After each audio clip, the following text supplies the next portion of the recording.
আসসালামু আলাইকুম। বৃষ্টি ভেজা দিনে ছাদে চলে এসেছি হারভেস্ট করতেই হবে, এটা বাধ্যতামূলক। কয়েকদিন আগেই করা উচিত ছিল লাউটা, তবে ব্যস্ততার কারণে করা হয়নি। তো আজকে এই বৃষ্টিতে ভিজতে ভিজতেই কিন্তু ছাদে চলে এসেছি। আর শুধু এখন না, এখন সকাল 10টা বাজে, আর আমি কিন্তু এর আগেও একবার এসেছিলাম। আসলে ছাদ বাগানে ছাদে বাগান করলে দেখা যায় একটা মনের ভিতরে টেনশন থাকে, ঝড় বৃষ্টি হলে এই কি হলো না হলো এ ধরনের। তো আমার সজনা গাছটা কিন্তু ক্ষতির সম্মুখীন, বেঁকা হয়ে গেছিলো, তারপরে গোড়া নড়ে গেছে। তো এটার জন্যেই বারবার এসেছি। তো এই যে দেখেন, আমি কিন্তু ছাদে নিয়ে এসেছি, আর সকালবেলা একবার ভিজে গেছি, মাথা ব্যথা করছে, তারপরেও কিন্তু বারবার আসছি, কারণ এই যে ভালোবাসি তাই। তো আজকে ভরপুর সবজি হারভেস্ট করব। একটা ফ্যামিলির যতটুকু প্রয়োজন ঠিক ততটুকুই কিন্তু আমার ছাদ বাগান থেকে পেয়ে যাবে। যেমন আজকে আমি এখন লাউ হারভেস্ট করছি। তো লাউ চিংড়ি দিয়ে রান্না করে নিব, আর খেতে কিন্তু বেশ লাগে। তো এই যে দেখেন, লাউটা হারভেস্ট করা শেষ। তো আলহামদুলিল্লাহ, আমার ছাদ বাগানে কিন্তু খুব বেশি গাছ নেই, তারপর আমি রেগুলার সবজি পেয়ে যাই। তো আমার মতো আপনারাও কিন্তু করতে পারেন ছাদে একটা সুন্দর বাগান। আর এই যে দেখেন, আমার সজনে গাছটা কিভাবে বেঁধেছি গোড়া, তারপরে এই যে এই লাঠি গেড়ে আজকে সকালে আমি বেঁধেছি। আর ওই পাশের গোড়ায় ওর বাবা কালকে বেঁধে দিয়ে গেছিলো। সকালবেলা ওনাকে ঘুম থেকে ডাকা মাত্রই এক ডাকে উঠেই ছাদে চলে এসেছিলো গাছটারে বাঁধতে। তো প্রপার ওয়েতে বাঁধা হয়েছিল না, বেঁকা হয়েছিল। এর জন্যে আমি আজকে আবার লাঠি গেড়ে তারপরে বেঁধে দিলাম। এতে কিন্তু মোটামুটি সোজাই হয়েছে। তো এই যে দেখেন, উনি বাঁধার পরেও কেমন বেঁকা ছিল আর কেমন কাঁপছিল, গোড়াগুলি নড়ছিল। তো যাই হোক, আমি সন্তুষ্ট ছিলাম না এইরকম বাঁধাতে, যে একটা মনের ভিতরে রিস্ক থেকেই যায়, গোড়াগুলি নড়ছে, হয়তো বা উপরে যাবে কিংবা পরে মরে যাওয়ার সম্ভাবনা থাকে শিকড় ছিঁড়ে।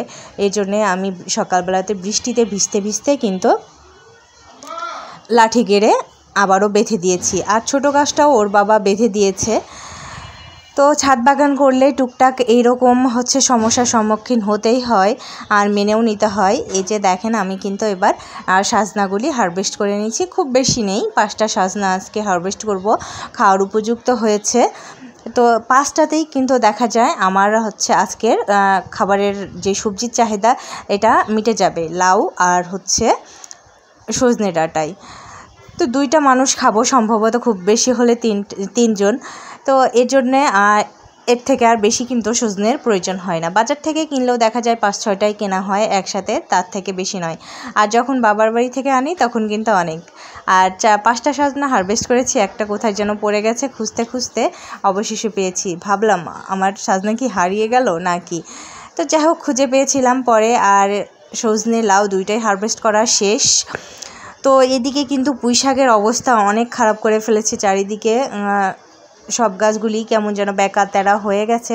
আর আলহামদুলিল্লাহ, সিজন শেষেও কিন্তু দেখা যায় পুঁই শাক ভালোই হয়েছে, মোটা ডোগা, অনেক সুন্দর। আর অনেক দিন থেকে পুঁই শাক খেলাম, এখনও খেয়ে যাচ্ছি, ভবিষ্যতেও আরও খাবো ইনশাল্লাহ। তো এবার চলেন ড্রাগন হারভেস্ট করি। তো এটা গত পরশু দিনের ভিডিও, ছোট্ট একটু ভিডিও ছিল, কালকে ভিডিও আপলোড করিনি, এর জন্য শেয়ার করা হয় নাই। তো ভাবলাম আজকে এর সাথে শেয়ার করে নিই। এই যে আলিফ এদিকে হারভেস্ট করছে, ওকে আমি সকালবেলা এসে তো অবাক হয়ে গেছিলাম যে একদিনেই এতটা কালার চলে এসেছে। তো আলিফকে ফোন দিয়ে ডেকেছিলাম যে ছাদে আসো, না হলে পরে ও আবার কান্নাকাটি করবে। আজকে যেমন সজনে ডাঁটা নিয়ে এসেছি, ও কিন্তু চেঁচাচেঁচি করছিল যে আমাকে কেন নিয়ে যাও না, আমি ছিঁড়তাম ওপরে। বলছি নিচেরগুলি ছিঁড়ো না, ও ওপরেইগুলি ছিঁড়বে, মানে ছিঁড়বে এক কথা। তো এই জন্য ওকে ডেকেছিলাম। মা ছেলে মিলেই তো আমাদের ছাদ বাগানটা করা। ওর বাবা মাঝে মধ্যে আসে, হেল্প করে, বাগান মাচা টাচা করে দেয়, এই আর কি, সবাই মিলেমিশে টুকটাক করা।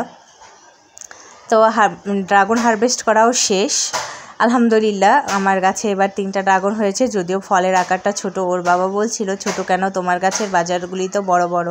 তো ওর বাবাকে বললাম যে আসলে বাজারের ড্রাগন আর আমার ড্রাগনের ভিতরে অনেক তফাৎ, ওইগুলি তো সার দেয়া আছে আর এগুলিতে তো নাই। এই যে দেখেন কত সুন্দর একটা কালার চলে এসেছে। তবে আমি গাছ থেকে কখনোই পেড়ে খেতে পারি না এভাবে, কারণ চুরি হয়ে যাওয়ার সম্ভাবনা আছে। তো আলহামদুলিল্লাহ, আমার আজকের হারভেস্টিং এখানেই শেষ হয়েছে। আর ভিডিওটি ভালো লেগে থাকলে অবশ্যই সাবস্ক্রাইব করে শেয়ার করে দিবেন ভিডিওটি, আর একটা অবশ্যই লাইক দিবেন।